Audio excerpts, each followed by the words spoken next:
What's up, everyone? Welcome back to Hicksville MTB. Today we are riding Whitemarsh Preserve just outside of Savannah, Georgia. We're going to head to the Trailhead.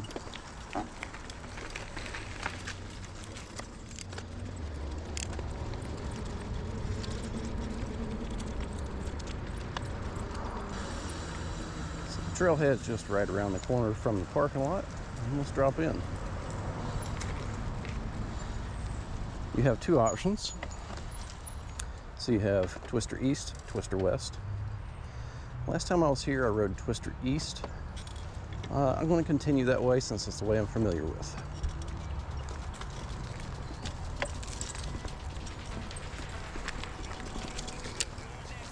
Unlock my suspension, and we're off.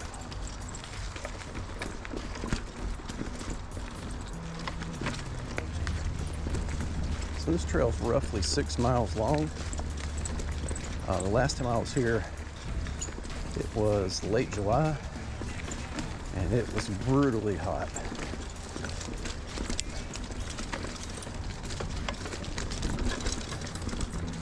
Today is a much more comfortable 80-ish degrees.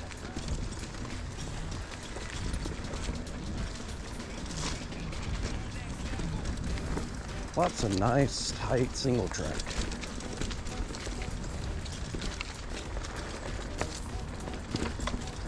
If you'd like to see how this trail has changed over the last few years, you can check out my video, which I'll put a link to up there, or there, I don't know,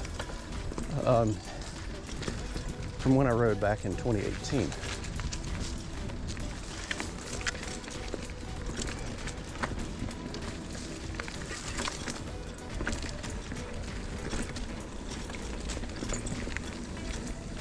There used to be a log crossing right there. I fell on it multiple times, if I remember correctly. So straight up and straight down. It's pretty cool, a little challenging though. You will cross over other trails and this trail several times. Just follow the signage and you'll be fine.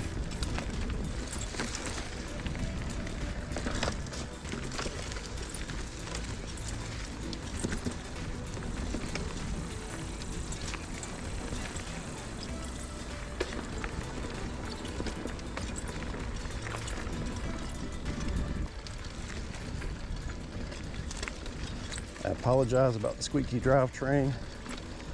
Been at the beach for several days and the salty air has not done the bike any favors.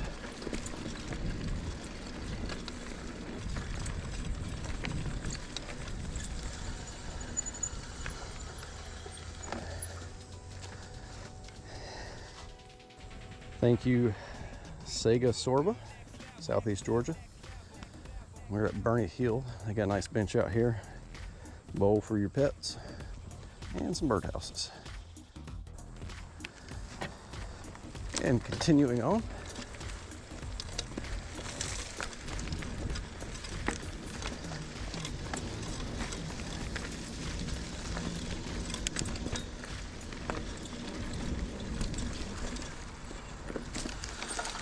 so you want to go straight right here.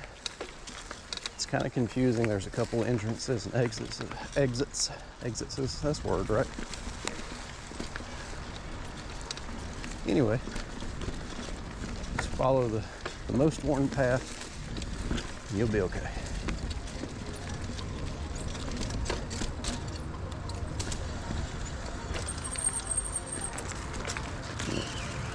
Drop shot on the greenway there. All right, drop back in right here.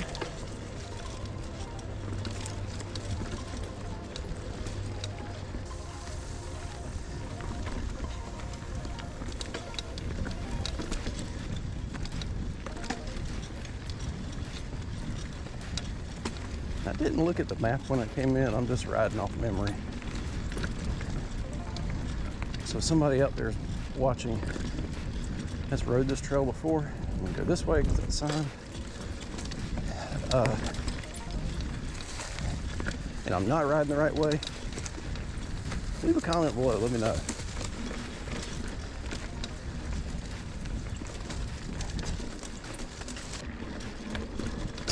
Ugh, bug. Bug in the mouth.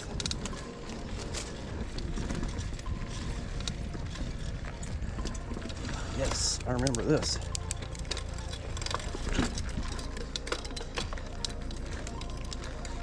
Whew. Nailed it, first try. That little feature was pretty fresh last time I was here. It's worn in nicely. Night Cowboy, why not?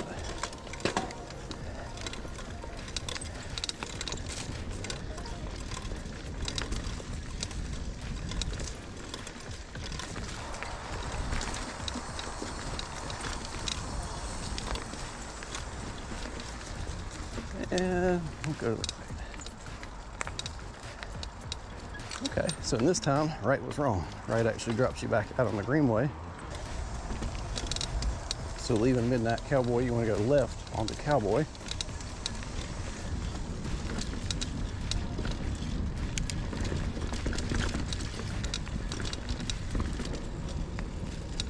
Yes, there's a sign right there. It says orange goes this way. So I do remember this part. Sounds like I got a bottom bracket creaking. So this is kind of a service road that runs through the middle.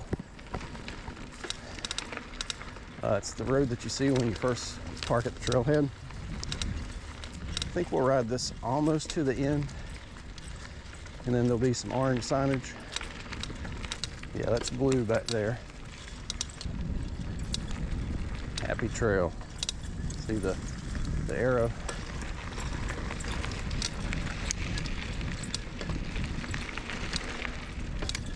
The creek is getting pretty bad.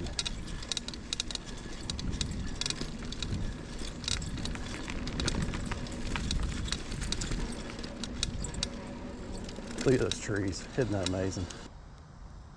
Beautiful.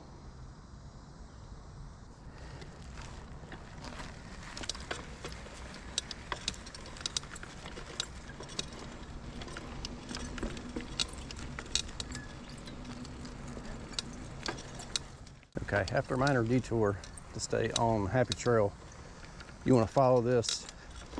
There's a berm right here. It's kind of hard to see because all the moss is falling. You want to go that way, but you actually need to go to the right.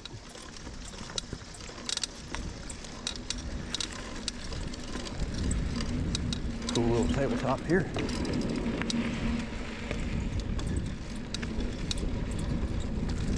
There's a sign over there.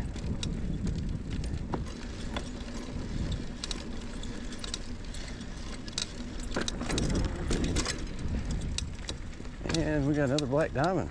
What we got here? Other than a creaking bike. Oh, cool. Oh, wow.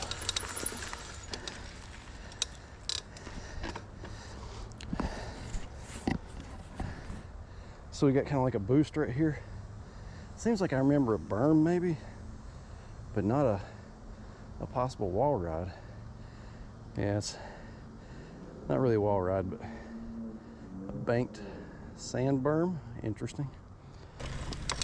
All right, here goes nothing.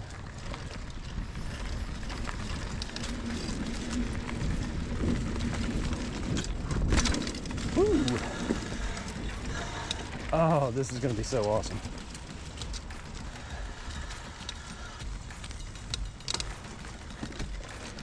All right, round two.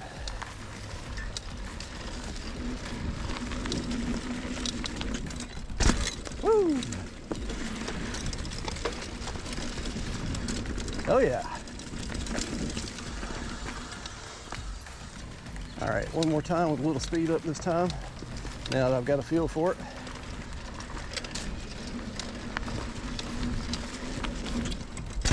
Oh yeah.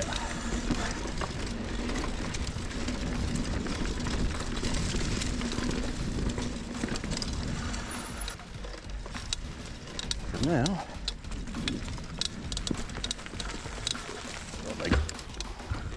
oh yeah, just barely. About this one. Hey, I'm actually getting better at skinnies. That's cool.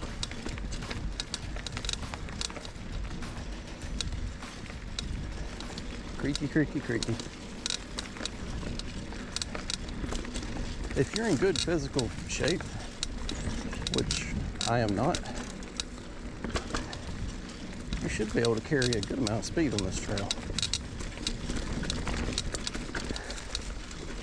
So thoughts on the new shock. The squeaking isn't the shock's fault. It's just I didn't grease the pivot points properly when I installed it. But the new shock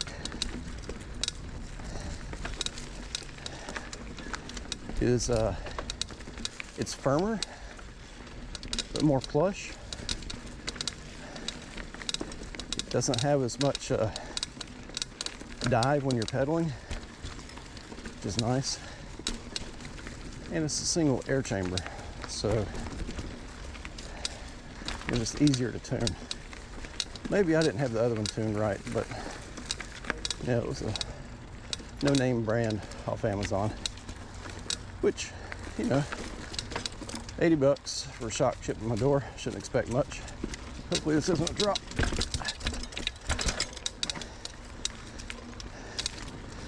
This one, it's an X Fusion. It's an older design. Best I can find on the internet. It's from like, I don't know, 2014, 2012, somewhere in that area. But it works. It works good too. And it was only 130, I think. I know some people, myself included, probably think you should have just got a, you know, like a Rock Shocks or Recon or something, you know, something along those lines. And I just didn't want to pay or spend, I think they're like $280 on you know, shock for this bike. You come to a point of diminishing returns. Would that shock have made this bike that much better? I don't know. I haven't rode one, to be honest with you. But I mean, if I had paired it with a good fork, probably. But at that point, you know, I paid 150 bucks for this fork, air fork, Sun Tour. Rides just fine for the bike. It's heavy, but do I really want to spend $700 or $800 on forks and a shock for this bike when I can get a much more modern Diamondback or Polygon or whatever for $1,200, $1,600, something like that? Not really. I just want to ride this bike and enjoy it for what it is. An inexpensive full suspension rattle trap. Seriously though, you know, it's like I think I've got 1,200 bucks in total in it. And at the time that I built it, you couldn't buy anything for that price. Nothing full suspension that was air shocks front and rear.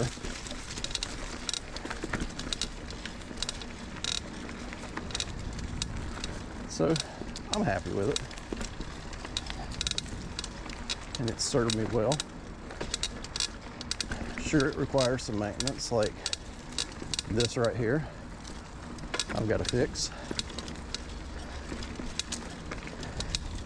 It could use a better set of brakes on it, but other than that, it's a very rideable bike,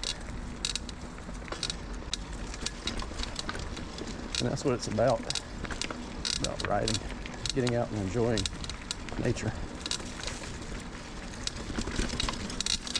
Okay, off my soapbox.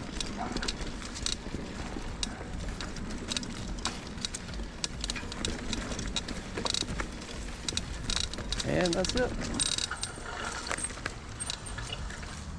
I'd like to thank these guys for maintaining the trail. Built and maintained by Southeast Georgia Sorba. Apparently we have some feuds going on between the walkers and the riders here. but this is a mountain bike trail. I'm sure walkers and runners are welcome. That's the log crossing I was talking about that has been taken out for some reason. Very difficult. It was like straight up. It's a cool little crossing. Anyway, thanks for watching Hicksville MTB.